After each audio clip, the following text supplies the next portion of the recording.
Meus irmãos, a paz do Senhor Jesus, sejam todos muito bem-vindos ao canal Escola Bíblica Pentecostal em Foco. Estamos aqui mais uma vez no nosso quarto trimestre de 2020, estudando a nossa lição bíblica, a fragilidade humana e a soberania divina, o sofrimento e a restauração de Jó. Estamos na nossa lição de número 8.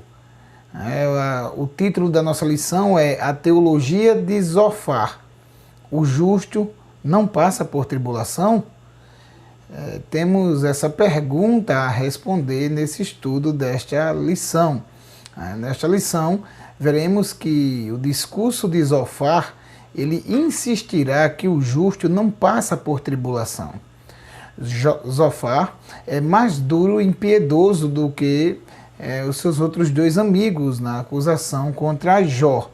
Ele acaba dizendo que se houver tribulação é porque não há justiça da parte da vítima. Estamos diante de um homem muito inteligente e culto e que procurava descobrir a verdade divina através da luz natural da razão. Zofar, ele era mais filósofo do que teólogo, né? Ele era alguém que, se porventura tateando, ele procurava Deus para ver que se pudesse achar, né, o Deus único e verdadeiro. Então é essa a ideia que vamos estudar dessa lição, a teologia de Zofar, quais seus pensamentos acerca do sofrimento do patriarca Jó. Fique conosco e assim aprenderemos e estudaremos a palavra de Deus em nome de Jesus.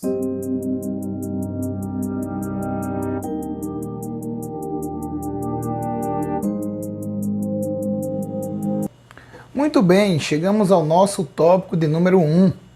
Deus se mostra sábio quando aflige o pecador. Esse tópico está dividido em 3 tópicos.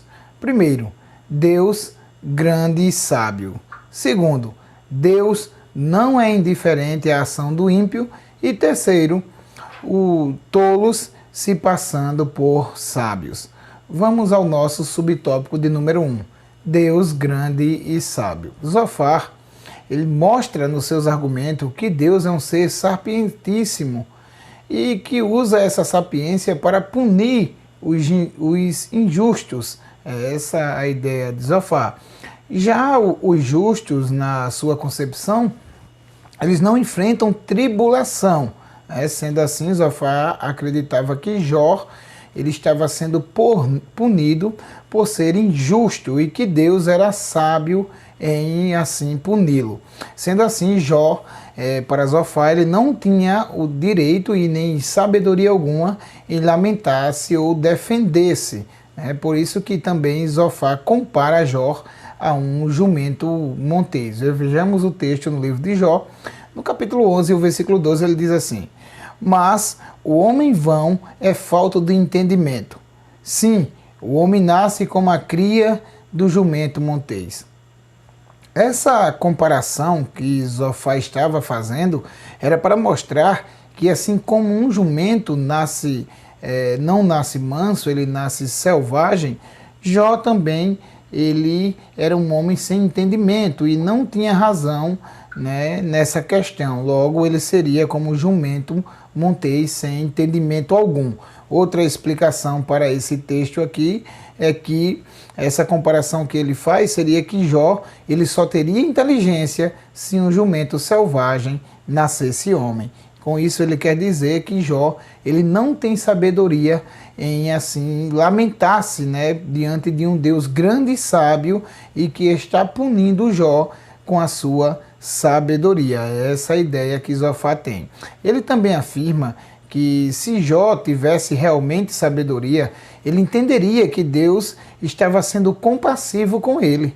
É interessante porque Zofar é muito mais duro nas palavras, ele a ponto de dizer que Deus estava sendo compassivo com Jó ao não exigir de Jó o que ele realmente merecia. Observe o texto no capítulo 11 e o versículo 6 está escrito assim: E te fizesse saber os segredos da sabedoria, que é múltiplice em eficácia, pelo que sabe que Deus exige de ti menos do que merece a tua iniquidade. Que amigo é esse? Um amigo que vê um homem numa situação como Jó está, e ele está dizendo que Deus ainda poderia exigir mais de Jó, porque assim ele merecia. Deus ainda estava sendo compassivo, porque na sua misericórdia ele não exigiu de Jó o que realmente era para exigir de acordo com o pecado que Jó havia cometido. Ele, na visão de Zofar, Jó, o pecado que ele cometeu, merecia muito mais do que ele estava passando. E o que me vem à memória é o que seria sofrer mais do que o que Jó sofreu. O que seria enterrar 11 filhos, por exemplo, enterrar 15 filhos, morrer, por exemplo, o que seria? Porque eu não entendi até que ponto vai a mente de Zofar para poder assim atingir o patriarca Jó, né, dizendo que ele merecia muito mais. Existe uma linguagem hoje em dia, no dito popular, que quando alguém está sofrendo e as pessoas elas meio que se alegram com isso, ela diz, eu acho é pouco. Né? Era o que Zofar ele estava dizendo, que achava pouco aquilo que Jó estava passando. Isso é um consolo para muita gente hoje em dia, porque algumas pessoas estão enfrentando o sofrimento e muitas das vezes essas pessoas estão sendo julgadas injustamente. Né? Eu já ouvi muito as frases de pregadores, pastores, né? E muitas pessoas dizerem assim, a mão de Deus está pesando, né? É o castigo de Deus. Será que realmente é isso? Será que realmente é que a pessoa merece sofrer aquilo? É Deus que na sua sabedoria está punindo? Será que realmente é isso? Ou um justo que está enfrentando um sofrimento? Não cabe a nós julgar, né? Cabe a nós orarmos por todos aqueles que estão enfrentando os seus momentos de tribulações e não fazer como o amigo de Jó fez. Subtópico de número 2. Deus não é indiferente à ação do ímpio. Zofar interpretou as palavras de Jó como se Jó tivesse auto-justificado a sua vida e que não tivesse culpa alguma. Quando Zofar ele fala, ele utilizando a palavra, ele diz no capítulo 11, versículo 4, ele diz, pois tu dissestes, minha doutrina é pura, limpo sou aos teus olhos. Porém, isso tudo era uma má interpretação das palavras do patriarca Jó.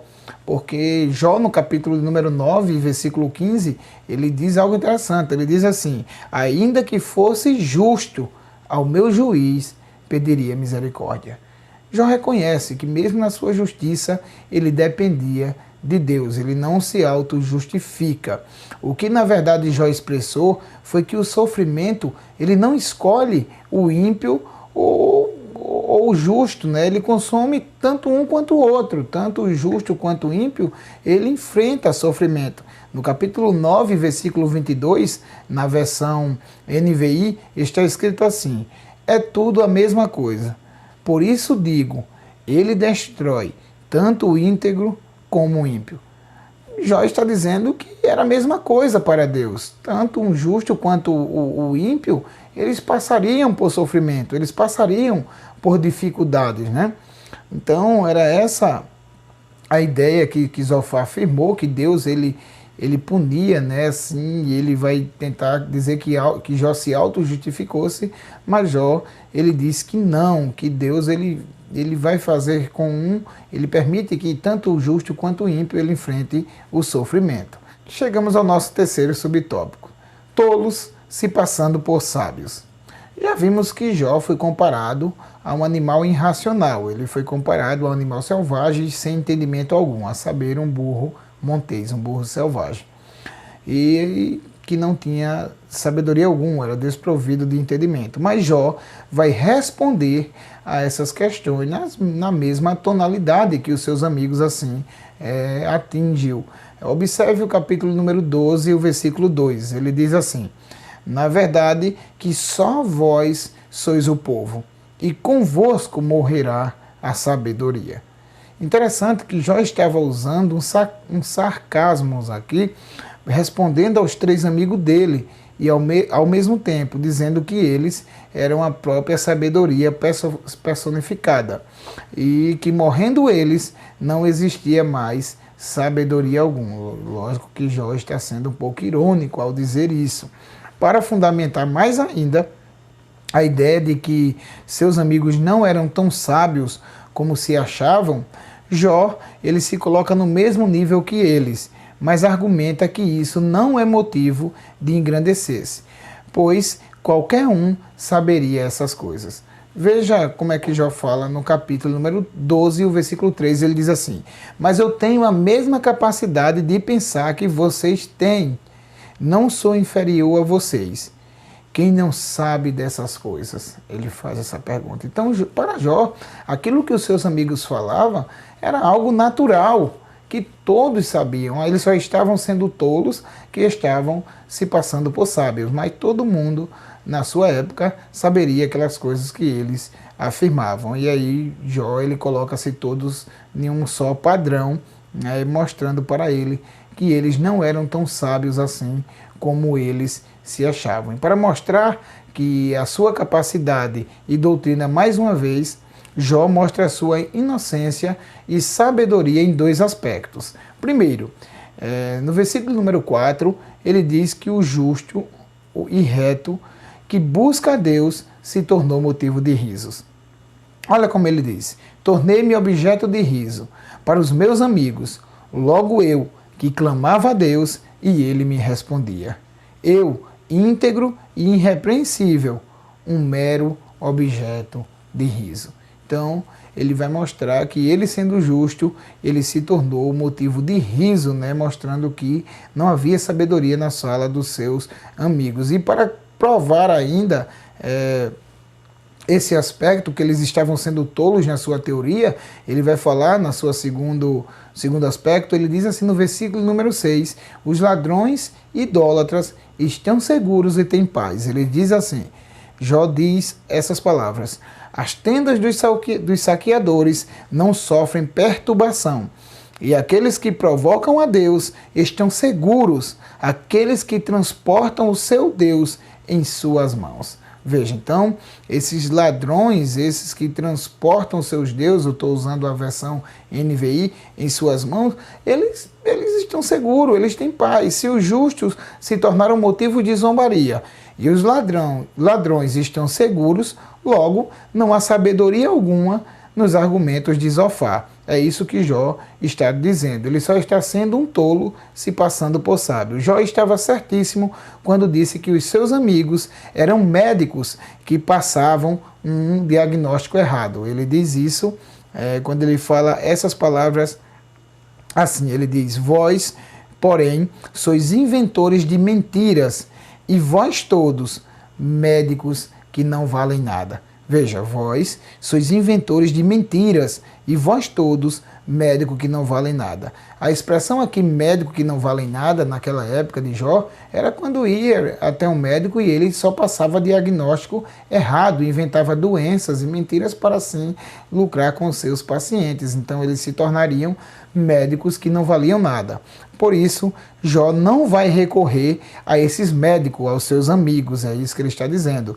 Mas ele irá à procura do Jeová Rafá, né? Que é o Jeová é o meu médico, Jeová é o que me sala, é o que me sara. Ele, no capítulo 13, versículo número 3, ele diz: mas eu falarei ao Todo-Poderoso e quero defender-me perante Deus. Ele vai no médico certo. Ele busca o médico que não erra um diagnóstico, né? Esse é um médico que pode todas as coisas, é o médico dos médicos, como nós afirmamos. Com isso, nós concluímos o nosso tópico de número 1. Fique conosco e aprenderemos muito mais a palavra de Deus nos seguintes tópicos da nossa lição bíblica.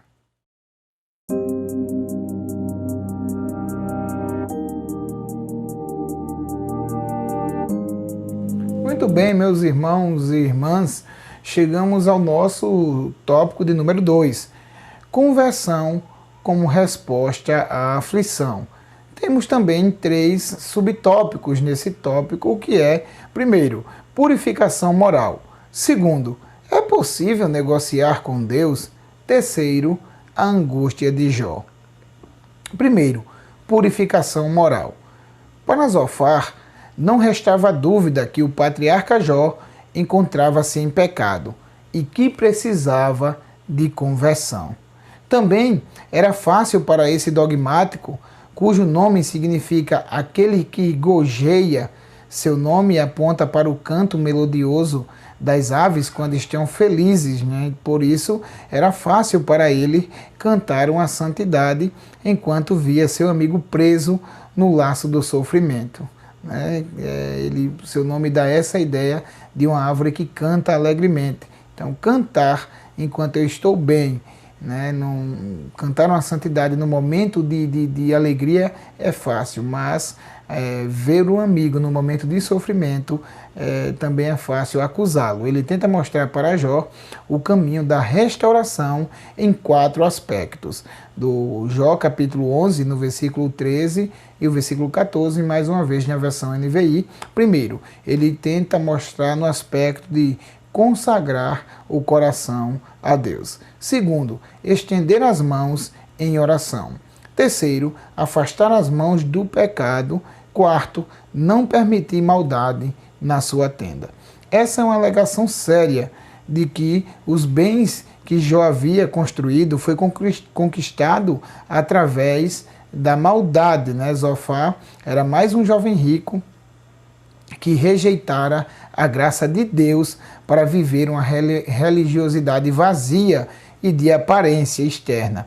Ainda achava que com isso Jó poderia levantar sua cabeça sem mancha, e não sabia ele que a mancha da hipocrisia já o havia tornado um sepulcro caiado. Né? Ele tenta fazer uma purificação moral na vida de Jó, mandando ele se consagrar o coração para Deus, estender as mãos em oração, afastar as mãos do pecado e dizer que os bens de Jó foi conquistado através da maldade escondido na sua tenda. Era somente uma religião vazia, né? Era uma purificação aparente aqui que Zofar está mostrando, e assim ele se torna mais um jovem rico que tinha somente uma religião somente de normas e regras, e esquecia o principal, que era a misericórdia. Né? Subtópico de número 2. É possível negociar com Deus? Para muitas pessoas, qualquer prática religiosa não passa de barganha. Essa era a tese que o diabo utilizou no capítulo 1 e o versículo número 9 do livro de Jó, na versão NVI. Ele diz assim: será que Jó não tem razões para temer a Deus? Então veja, ele apresenta que Jó, ele acreditava que Jó trabalhava com barganha, porém, agora Jó não tinha nada, e mesmo assim estava ainda servindo a Deus, e ainda continuava sendo um homem temente a Deus. E o seu amigo Zofar, ele vai substituir Satanás nesses argumentos. Por quê? Com a sua tese, ele vai mostrar que Jó, ele deveria buscar a Deus somente para ser restaurado. Veja, então, isso mostra que era aquilo que o diabo queria. Uma adoração interessada, uma barganha, um interesse, um negócio com Deus. Se você se arrepender, consagrar o seu coração a Deus, se você estender as mãos em oração, se você se afastar suas mãos do pecado e não permitir maldade na sua tenda, o Senhor vai te restaurar. Então faça isso para ganhar aquilo. Era isso que Zofar estava assim tentando dizer para Jó. A adoração a Deus, ela deve ser totalmente espontânea, porque Deus não trabalha com barganha, mas Deus trabalha com favor imerecido, com graça. Deus não é um Deus de fórmulas mágicas, mas é um Deus de um relacionamento sincero para com o homem. Né? Deus não é de negociar. Deus, ele oferece gratuitamente todas as coisas. Amém? Então que Deus possa assim colocar esse pensamento em nós, de uma adoração verdadeira, porque os verdadeiros adoradores, eles não negociam com Deus. Eles adorarão o Pai em espírito e em verdade. Subtópico de número 3. A angústia de Jó. Não sabemos o que mais afetava Jó neste momento. Se eram as acusações dos seus amigos ou o silêncio de Deus. Eram 2 fatores bem interessantes, porque, por um lado, Deus não falava e, por outro, seus amigos o acusavam. Esses 2 fatores contribuíram para que Jó ficasse totalmente angustiado e começasse a quase perder a esperança. Veja o capítulo 14, o versículo 7 e o versículo número 10 do livro de Jó está escrito assim: porque há esperança para a árvore que, se for cortada, ainda se renovará, e não cessarão seus renovos, mas, morto o homem, é consumido. Sim, rendendo o homem o espírito, então, onde está? Jó, ele está mostrando que havia mais chance para uma árvore cortada do que para ele nesse momento tão difícil, né? Porque uma árvore, ela brotaria novamente os seus renovos, né? Mas e se o homem morresse? Que esperança haveria para ele? Esse era um dos aspectos da angústia de Jó. C.S. Lewis, em seu livro O Problema do Sofrimento, ele diz que nos prazeres, Deus ele sussurra no seu ouvido para te chamar a atenção, mas no sofrimento, ele usa um megafone para despertar um mundo surdo. Né? Jó não conseguiu ouvir o megafone de Deus para lhe mostrar que mesmo no sofrimento, Deus o conservava com vida. Né? Não seria de poucos dias, como ele havia dito em Jó capítulo 14 e versículo 1, mas seu sofrimento e angústia acabariam e ele viveria muito para usufruir do favor divino e da vida que Deus ainda daria para Jó viver nesta terra. Então, mesmo sendo angustiado, haveria sim uma esperança para esse patriarca que permaneceu no sofrimento, nesses embates de angústias, desespero e confiança, mas o Senhor o restaurou, assim como nós sabemos. Então, nos momentos de angústia, nós temos que sempre olharmos para o Deus Todo-Poderoso, porque Ele está falando conosco. O livro de Oséias diz que Deus ele atrai Israel ao sofrimento para lhe falar ao coração.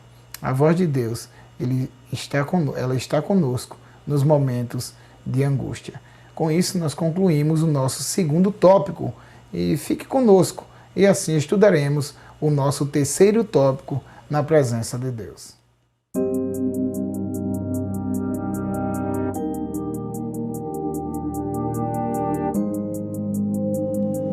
Chegamos ao nosso terceiro tópico, cujo título é Deus julga e castiga os pecadores. Temos 3 subtópicos. Primeiro, Deus castiga os maus.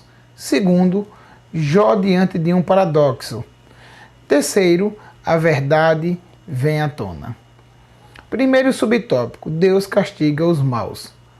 Zofar lembra a Jó que a aparente prosperidade dos ímpios não passa de ilusão e dura apenas um instante. Por isso ele diz no capítulo 20 e o versículo 5, ele diz: o júbilo dos ímpios é breve e a alegria dos hipócritas apenas de um momento. Nesse aspecto, para Zofar, Jó era ímpio, e o que aconteceu na vida de Jó foi a maior prova que a alegria do ímpio era passageira, e que Jó também era um hipócrita. Logo, ele afirma que Jó pereceria como esterco. Que palavra dura ele vai direcionar ao patriarca. Capítulo 20 e o versículo 7, ele diz: como seu próprio esterco perecerá para sempre. E os que o viam dirão: onde está? Veja que e todos os males que aconteceram com Jó não passou do castigo do ímpio. É isso que Zofar está dizendo, porque era isso que Deus lhe tinha reservado. Capítulo 20, o versículo 29, está escrito assim: esta da parte de Deus é a porção do homem ímpio, esta é a herança que Deus lhe reserva. Para Zofar, a herança que Deus havia reservado para Jó era perecer para sempre no esterco. Veja que coisa, né? Esterco aqui se refere a fezes, é isso que ele está dizendo, que Jó ele pereceria no esterco para sempre, e isso era a herança de Deus, porque Jó era um homem ímpio, né? Era um homem mau, e logo Deus assim estava castigando Jó na visão de Zofar. O seu tempo de alegria havia passado, era breve, e ele, por ser um homem hipócrita, ele viveu esses momentos apenas um pequeno período de tempo, e depois ele recebeu o seu castigo, porque Deus ele tinha que castigar os maus na sua visão. né? Subtópico de número 2, Jó diante de um paradoxo. Jó vai ter uma posição contrária àquilo que Zofar estava dizendo e vai argumentar com uma pergunta retórica. Capítulo 21 e versículo número 7, ele diz: por que razão vivem os ímpios? Envelhecem e ainda se esforçam em poder. Para Jó, era somente observar ao redor que tinham ímpios que viviam bem, envelhecendo e ainda estava aumentando o seu poder. Jó também observou, no versículo número 13, que os ímpios se alegravam na prosperidade e que até na hora da morte não tinha sofrido tanto. O salmista Asaf quase desviou-se por ver essa situação. Também, ao observar isso, ele quase se entristeceu. No Salmo de número 73, no verso do verso de número 2 ao verso 4, ele diz assim: quanto a mim, os meus pés quase se desviaram, pouco faltou para que escorregassem os meus passos, pois eu tinha inveja dos soberbos, ao ver a prosperidade dos ímpios, porque não há apertos nem na sua morte, mas firme está a sua força. Veja, como se Asaf reproduzisse as mesmas palavras que Jó estava dizendo, que o ímpio ele vivia bem e ainda o seu poder, a sua força, ele era renovado, estava firme, né? Então, Jó está mostrando essa ideia para Zofar que não era bem assim como ele estava pensando, né? Que Deus simplesmente castiga os maus. Com isso, não queremos dizer que, lógico que o ímpio não sofrerá um castigo, né? A ideia é que isso não se aplicava ao patriarca Jó. Terceiro subtópico, a verdade vem à tona. É bem verdade que um dia o ímpio receberá o juízo por suas más obras, mas o julgamento de Zofar estava errado em referir-se a Jó, porque Jó, sendo justo, estava sofrendo, enquanto muitos ímpios estavam prosperando anos após anos.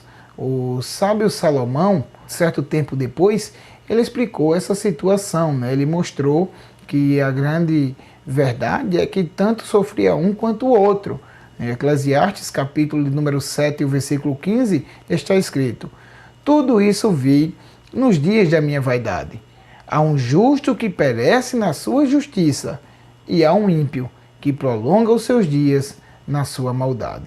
Veja, a grande verdade é essa, é que mesmo Deus, ele entrando com juízo, sim, na vida dos ímpios, um dia isso vai acontecer, principalmente no juízo do grande trono branco, mas neste momento não era possibilidade alguma de Zofar acusar Jó, porque a grande verdade é que tanto um quanto o outro sofria. E às vezes o ímpio prospera na sua maldade e o justo, na sua sinceridade, perece. Era isso que Jó estava dizendo. E com isso nós concluímos a nossa lição bíblica, dizendo que tanto sofre um quanto sofre o outro, né? O justo enfrenta assim tribulação. O Jesus Cristo, sendo o homem mais justo que viveu na face da terra, ele enfrentou grandes dores. A Bíblia chama ele de homem de dores. Ele enfrentou as suas tribulações. Essa era a teologia de Zofar, era mostrar que o justo não passa por tribulação, e Jó, pelo fato de estar passando por tribulação, era um homem que era ímpio, que era mau, né? Mas nós aprendemos que nesta vida tanto sofre o ímpio como sofre o justo. O sol nasce para todos, a chuva cai para todos. Que Deus abençoe os irmãos, né? Se você ainda não é inscrito no nosso canal, se inscreva, deixe o seu like, deixe o seu comentário, e assim estaremos a cada dia nos esforçando para deixar para os irmãos o estudo da palavra de Deus dentro do seu contexto bíblico, em nome de Jesus. Deus os abençoe e até a próxima.